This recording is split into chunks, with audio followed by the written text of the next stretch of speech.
नमस्कार दोस्तों, मैं सोनू सर। आप सभी का स्वागत है आपके अपने यूट्यूब प्लेटफॉर्म और फेसबुक पेज एसएन कोचिंग। मैं सोनू सर अपने इस चैनल पर हार्दिक अभिनय करता हूं। जैसा कि आप सभी को पता है कि क्लास 10 का पढ़ाई शुरू हो चुका है आपके अपने कोचिंग संस्था में। तो जो भी बच्चे अभी इधर उधर भटक रहे हैं, कृपया करके आप जल्द से जल्द इस कोचिंग के माध्यम से पढ़ना चाहते हैं तो जल्द से जल्द आए और अपना पढ़ाई शुरू करें। जैसा कि आप सभी को पता है कि आज हम सभी पढ़े क्लास 10 का स्टार्टिंग जो बैच आपका पढ़ाई शुरू हुआ है सुबह, उसी के से संबंधित कुछ बातचीत आपसे संबंध करेंगे। आपको क्लास 10 का मैथ का पढ़ाई आपका हो रहा है। मैथ अभी सुबह वही आपके स्टार्टिंग में वही आपको पढ़ाया गया है, क्लास में भी वही आपका डे आपका 1 है इसका, यानी कि पहला डे आपका पढ़ाई होगा कि आज कौन कौन सा पढ़ाई आपका होगा। जैसे देखिए, सबसे पहले कोई भी पढ़ने से पहले सबसे पहले उसका मेन पॉइंट आपका है बेसिक नॉलेज। जब तक किसी व्यक्ति के पास बेसिक नॉलेज नहीं होगा तब तक वो जिंदगी में कुछ नहीं कर सकता है। तो सबसे पहले अगर अपने आप के अंदर को वो गुण को खोजिए जो आपके अंदर कमी है। जो भी बच्चे क्लास 10 में पढ़ना चाहते हैं या कहीं पढ़ाई कर रहे हैं तो सबसे पहले वो अपने अंदर के गुण को खोजिए कि हमारे अंदर कौन सी कमी है और कौन सी कमी नहीं है। जैसे अगर बात लीजिए कि सबसे पहले जो भी बच्चे हैं जो छोटे क्लास में हैं, जो छोटे क्लास से पढ़ते नहीं आ रहे हैं, जैसे कि जो भी बच्चे मैथ में, अगर मैथ में आप सभी को एक्सपर्ट होना है, तेज होना है, तो आपके लिए जो भी गुरु मंत्र है वो क्या है, वो आपको गुरु मंत्र है सबसे ज़्यादा आप बेसिक नॉलेज जो छोटे क्लास में पढ़ते आ रहे हैं। जब तक वो आपके पास नहीं होगा तब तक आप दुनिया में नहीं, कम से कम क्लास 10 में आप मैथ में अच्छे नंबर नहीं ला सकते हैं। तो जो भी बच्चे कहीं भी हैं, जो भी बच्चे बेसिक नॉलेज का पढ़ाई भी करना चाहते हैं इस कोचिंग के माध्यम से, तो उनका शाम को 4 बजे से क्लास चल रहा है, वो अपना क्लास आकर कर सकते हैं, कोई दिक्कत नहीं। बेसिक नॉलेज में क्या क्या होता है, तो बेसिक नॉलेज में वो पॉइंट जो आते हैं जो आप कभी बचपन में पढ़ रहे थे और उसको बीच में आपने क्या किया कि स्किप कर दिया, यानी कि छोड़ दिया।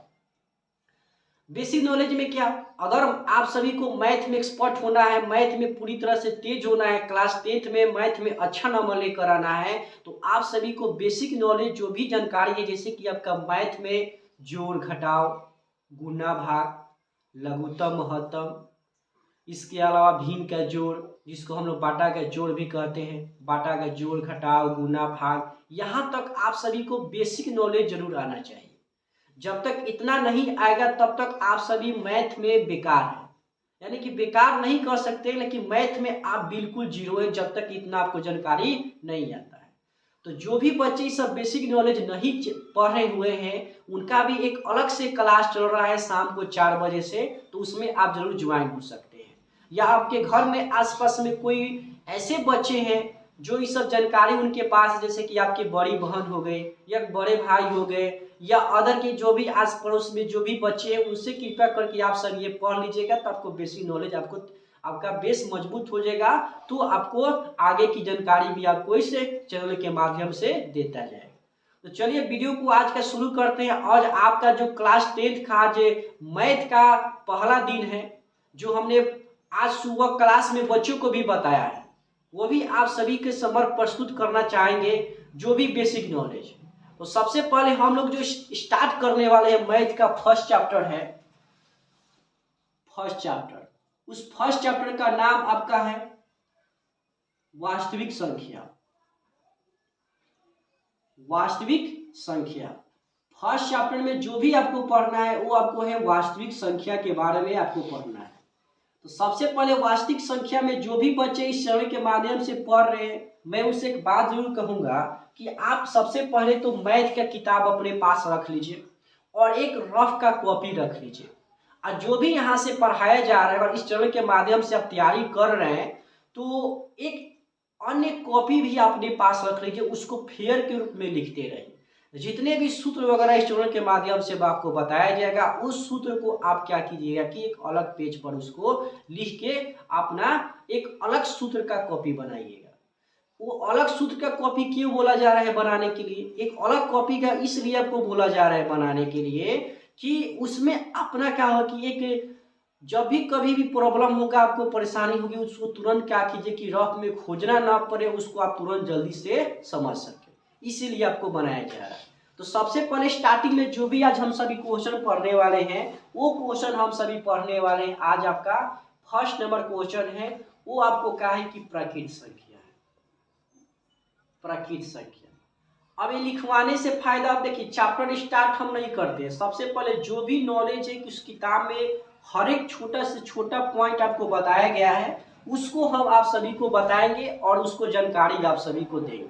सबसे पहले स्टार्टिंग है प्राकृत संख्या, जिसको हम लोग इंग्लिश में बोलते हैं नेचुरल नंबर। आप बचपन से ही पढ़ते आ रहे होंगे और बचपन से ही क्या कर रहे हैं कि आप इसको देखते आ रहे होंगे। नेचुरल नंबर क्या होता है, आप सभी बचपन से ही पढ़ते आ रहे हैं कि नेचुरल नंबर क्या होता है।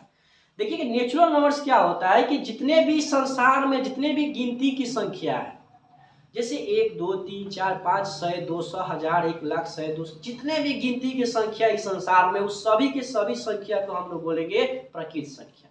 क्या बोलेंगे? प्राकृत संख्या बोलेंगे। तो समझने से बेहतर है कि आप एक बार कोशिश कीजिए, क्योंकि देखिए जब तक कोशिश नहीं कीजिएगा तब तक मैथ क्या है कि आपको प्रैक्टिस का देन है, जितना प्रैक्टिस कीजिएगा उतना आपको जानकारी बेहतर से बेहतर आपको होता रहेगा। तो हमने आपको देखिए इसका नॉलेज जो भी इसको हमने पॉइंट बना बना के लिखवाएंगे, इसको सिर्फ समझाएंगे, आप अपने कॉपी के नोटबुक में इसको अपने से लिखना पड़ेगा। क्या हमने बोला है, इसको लिखते चलिए। जो भी अगर जो भी बच्चे का छूट जा रहा है वो धीरे धीरे लिख पा रहे हैं, तो आप क्या कीजिएगा कि वीडियो को पॉज करके आप एक बार ध्यान से सुनिएगा और सुन क्या कीजिएगा परिभाषा के रूप में उसको लिखिएगा। फर्स्ट क्वेश्चन है प्राकृत संख्या क्या होता है। लिखेंगे हम सभी कि गिनती की सभी संख्याओं को हम लोग क्या कहते हैं कि प्राकृत संख्या कहते हैं। जैसे जैसे 1 2 3 4 अनलिमिटेड की अनगिनत आपका हो जाएगा, पता नहीं, तो यही आपका क्या होता है कि आपका गिनती की संख्या को प्राकृत संख्या कहते हैं। जैसे कि आपको 1 2 3 4 डैश डैश डैश आप कर सकते हैं। तब यहाँ पे क्वेश्चन पूछे क्या जीरो एक प्राकृत संख्या है। हम आपसे क्वेश्चन पूछ रहे हैं कि जीरो क्या एक प्राकृत संख्या है या नहीं है। तो जवाब आना चाहिए आप सभी का कि जीरो एक प्राकृत संख्या नहीं है। क्यों नहीं है? क्योंकि देखिए हमने क्या जीरो से स्टार्ट किया 1 2 3 4, नहीं, हमने सिर्फ 1 से स्टार्ट किया है। आपका क्या 1 2 3 4 से स्टार्ट किया है, तो इसलिए जीरो क्या है कि आपका प्राकृत संख्या के अंतर्गत आपको नहीं आता है। यहाँ तक समझ गए? अगर यहाँ तक समझ गए हैं कि जो भी बच्चे को जानकारी अच्छी लग रही है और चैनल पर पहली बार आए हैं तो चैनल को सब्सक्राइब कर देंगे, लाइक कर देंगे, और जो भी बच्चे कहीं दूसरे मास्टर के पास पढ़ रहे हैं उनके पास जरूर शेयर कीजिएगा कि वो भी ध्यान से पूर्वक अच्छी तरह से जानकारी ले सके। चलिए आगे देखते हैं। आगे क्वेश्चन जो है वो आगे क्वेश्चन क्या है, इसके बाद हम सभी जो देखेंगे पूर्ण संख्या।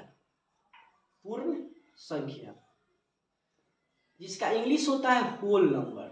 इंग्लिश जरूर लिखिएगा क्योंकि इंग्लिश बहुत ज्यादा मायने है यार। होल नंबर, अब इसके बारे में समझेंगे कि होल नंबर जिसको हम लोग बोलते हैं पूर्ण संख्या क्या होता है। जो भी बच्चे आपके घर के आसपास में कोई भी बच्चा होगा, छोट बच्चा होगा जिसको इंग्लिश कुछ नहीं आता है, तो आज शाम को क्लास होने वाला है इंग्लिश का, बेसिक से शुरुआत से होने वाला है। तो उस वीडियो को भी जरूर आप सभी देखेंगे और दूसरे को भी दिखाने की पूरी तरह से कोशिश करेंगे। और आपके घर में कोई छोटा बच्चा है जिसका राइटिंग नहीं बैठ रहा है, राइटिंग कैसे लिखेंगे, इंग्लिश का राइटिंग कैसे बैठेंगे, तो उसका भी जानकारी आपको दिया जाएगा, उसको जरूर आप सभी देखने की कोशिश कीजिएगा। चलिए पूर्ण संख्या क्या होता है। अभी हम आपको बताया कि गिनती के सभी संख्याओं को क्या कहते हैं कि प्राकृत संख्या कहते हैं। लेकिन जब वही गिनती की संख्या होता है, उस गिनती की संख्या में अगर हम जीरो से स्टार्ट करते हैं, जैसे 0 1 2 3 4, तो जीरो को शामिल कर देते हैं, तो उसको हम सभी क्या बोलते हैं कि उसको हम लोग पूर्ण संख्या बोलते हैं। क्या बोलते हैं? पूर्ण संख्या कहते हैं। इसको याद रखिएगा। तो कैसे लिखेंगे हम आपको बोल देते हैं। पूर्ण संख्या की परिभाषा कैसे लिखिएगा? लिखिएगा क्या कि गिनती की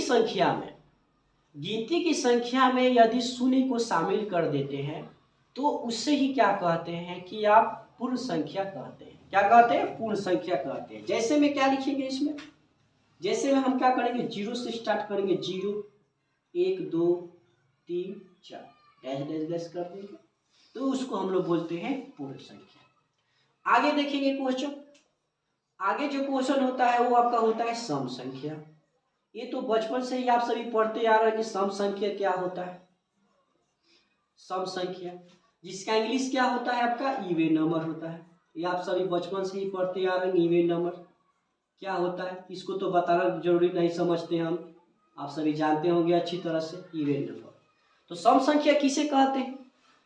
वैसी संख्या है जो दो से पूर्णतः क्या होते हैं कि विभाजित हो जाता है, यानी सिंपल भाषा में कहें कि दो से भाग दे नहीं पर कहा कि पूरी पूरी से वो कट जाता है, तो उसी को हम लोग बोलते हैं सम संख्या।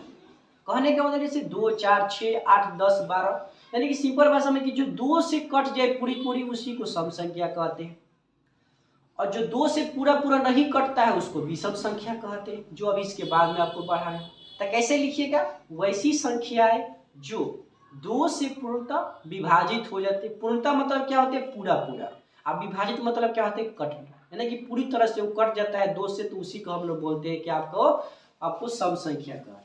जैसे में क्या लिखेंगे, जैसे में हम सब लिखेंगे 2 4 6 8 डैश डैश कर दीजिए, तो उसको हम लोग बोलते हैं सम संख्या कहते हैं। इसके बाद क्या है विषम संख्या, जिसका इंग्लिश होता है ऑड नंबर। विषम संख्या जिसका इंग्लिश क्या होता है आपका ऑड नंबर होता है। ये भी आप बचपन से ही पढ़ते आ रहे हो कि ऑड नंबर क्या होता है। अभी आपको समझा है कि वैसी संख्या है जो दो से पूर्णतः विभाजित नहीं होते, यानी कि दो से पूरा पूरा भाग करते हैं तो पूरा पूरा नहीं कट जाता है और शेष आ जाता है। आप बचपन से ही पढ़ते हैं कि दो से भाग किए किसी अंक में और शेष बच जाए, तो क्या होगा दो से पूर्णतः नहीं कट रहा है, तो उसको हम लोग क्या बोलेंगे, उसको हम लोग बोलेंगे विषम संख्या। तो कैसे लिखेंगे इसको, लिखेंगे वैसी संख्याएं जो दो से पूर्णतः विभाजित नहीं होता है उसे हम लोग कहते हैं विषम संख्या कहते हैं। क्या कहते हैं, विषम संख्या कहते हैं। जैसे में क्या लिखेंगे, जैसे में हम सब यहाँ पे लिखेंगे 3 5 7 9 डैश डैश कर देंगे, आप सभी लिख सकते हैं। ये था आपको इतना, फिलहाल क्या कीजिए आप सभी नोट करने की पूरी तरह से कोशिश कीजिए।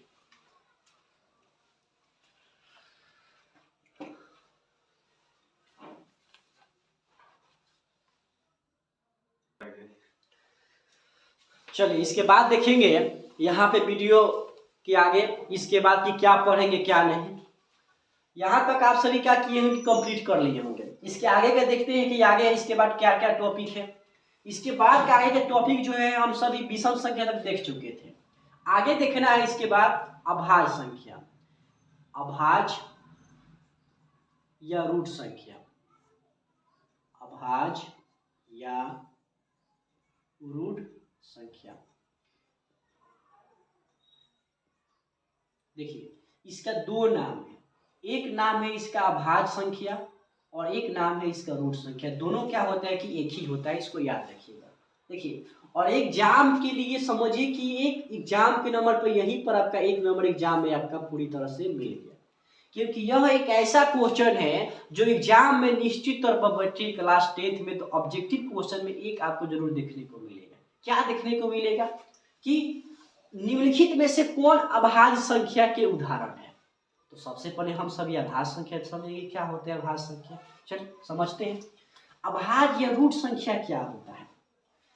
तो वैसी संख्याएं जो सिर्फ एक या अपने आप को छोड़कर बाकी किसी अन्य संख्या से विभाजित नहीं होता है उसे हम क्या कहते हैं कि अभाज्य या रूट संख्या कहते हैं। क्या समझे, फिर समझिए वैसी संख्याएं जो सिर्फ एक या स्वयं को छोड़कर या अपने आप को छोड़कर किसी बाकी अन्य संख्या से नहीं कटता है या विभाजित नहीं होता है उसे हम सभी क्या कहते हैं कि अभाज्य या रूट संख्या कहते हैं। जैसे क्या, जैसे हम यहाँ पे लिखेंगे, तो जैसे में हम लिखेंगे यहाँ पे 2, क्यों, क्योंकि 2 जो होगा वो सिर्फ एक से कटेगा और अपने आप से भी कटेगा।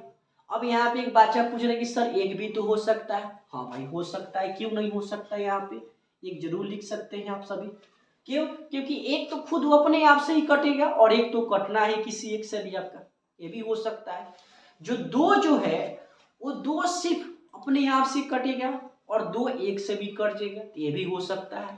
3 भी हो सकता है। क्यों 3 कैसे हो सकता है, 3 1 से कटेगा और अपने आप से भी कटेगा, इसलिए 3 आपका हो सकता है। 4 होगा कि नहीं होगा ये हमको बताइए। 4 नहीं होगा, क्यों? क्योंकि 4 जो होगा तो 1 से कट रही रहा है, ठीक, और अपने आप से भी कट रहा है, लेकिन 2 से भी कट जा रहा है, तो आपको अभाज्य या रूट संख्या आपका नहीं होगा। 5 हो सकता है, 5 हो सकता है, ठीक, 5 हो सकता है। 5 कैसे हो सकता है? 5 1 से कटेगा, स्वयं से कटेगा, तो 5 भी हो सकता है। 7 भी हो सकता है, बाकी डैश डैश। 9 नहीं हो सकता है, 9 बिल्कुल दिमाग में, 9 अभाज्य या रूट संख्या में नहीं आता है। कैसे? जैसे 9 को देखेंगे हम सभी, तो 9 1 से भी कटता है, खुद अपने आप से भी कटता है, लेकिन 3 से भी कट जाता है, तो ये इसके वजह से आपको नहीं होता है। तो इसको हम लोग बोलते हैं अभाज्य या रूट संख्या कहते हैं। ये था आपको अभाज्य रूट संख्या के बारे में जानकारी। अब आप लोग देखिए एग्जाम में जब भी बैठेगा ना, ये क्वेश्चन एग्जाम में ऑब्जेक्टिव क्वेश्चन में जरूर पूछेगा कि निम्नलिखित में से कौन एक अभाज्य संख्या है। यहाँ पे लिख भी देते हैं, क्वेश्चन भी आपको दे देते हैं। क्वेश्चन यहाँ पे लिख सकते हैं कि निम्नलिखित में से कौन, निम्नलिखित में से कौन अभाज्य संख्या है। निम्नलिखित में से कौन अभाज्य संख्या है। तो यहाँ पे ऑप्शन भी दे देते हैं आपको, ए, बी, सी, डी। ऐसे क्वेश्चन जब पूछेगा कि निम्नलिखित में से, देखिए एग्जाम के लिए बहुत ज्यादा इंपॉर्टेंट है, बहुत ज्यादा, और एग्जाम में 1 नंबर के लिए आप समझिए कि यहीं पर आप सभी को क्वेश्चन लीक कर दिए। क्वेश्चन आप सभी को हम लीक कर दें, एग्जाम में निश्चित तौर पर आएगा। नहीं आएगा तो हमारा अपना क्या कीजिएगा कि आप खुद देखेंगे सर जी कहाँ क्वेश्चन है, हम वही क्वेश्चन पर टिक लगवाते हैं जो एग्जाम में आया हुआ है, क्योंकि यहाँ पे 8 साल का आपको तजुर्बा हम आपको बता रहे हैं कि एग्जाम में किस प्रकार का क्वेश्चन आपको एग्जाम में आएगा, किस प्रकार का नहीं। ठीक, हमेशा ये, इसका राइट आंसर क्या हो जाएगा आपका, बताइए तो। आप देखिए यहाँ पे 21 है, तो 21 हो सकता है। देखिए 1 से कटेगा, ठीक, अपने आप से भी कटेगा, लेकिन 3 से भी कट सकता है, 7 से भी कट सकता है, 12। तब यहाँ पे क्या कि एक और ऑप्शन आपको देना पड़ेगा, तब जाके आपका होगा, ठीक, 11। इसका राइट आंसर क्या होगा आपका, 11 होगा इसका आंसर, ठीक, 11 आपका आंसर हो जाएगा। तो एक और क्वेश्चन देते हैं, उसको क्या कीजिए आप सभी कमेंट्स बॉक्स में हमको जरूर बताइएगा कि ये आपको क्या हो सकता है। यहाँ पे लिख सकते हैं कि निम्नलिखित में से कौन अभाज्य संख्या है। अभाज्य संख्या, ऑप्शन भी ले लीजिए आप यहाँ पे।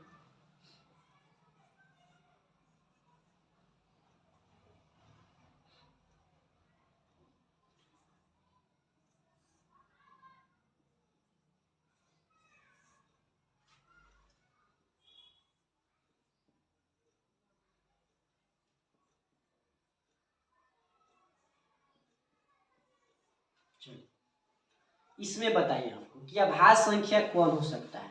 इसको कमेंट्स बॉक्स में आप सभी बताइए, कमेंट में इसको, इसका क्या आंसर हो सकता है, कमेंट्स में इसको जरूर बताइए, ठीक। अगर वीडियो आप सभी को अच्छी लग रही होगी तो आप क्या कीजिए कि एक कमेंट्स बॉक्स में आप क्या कीजिएगा, दिल का फोटो जरूर लिख दीजिएगा। और वीडियो कैसी लगी इसके लिए आप सभी क्या कीजिए कि लाइक जरूर कर दीजिए, लाइक शेयर आप सब जरूर कीजिए। और आज जो आपका है क्लास 10th का न्यू बैच का डे 1 था, कल हम सभी पढ़ेंगे डे 2 के। अगर वीडियो अच्छी लगी, आप सभी को जानकारी अच्छी लग रही है, तो चैनल पर पहली बार अगर देख रहे हैं तो चैनल को सब्सक्राइब कर देंगे, लाइक कर देंगे, शेयर कर देंगे।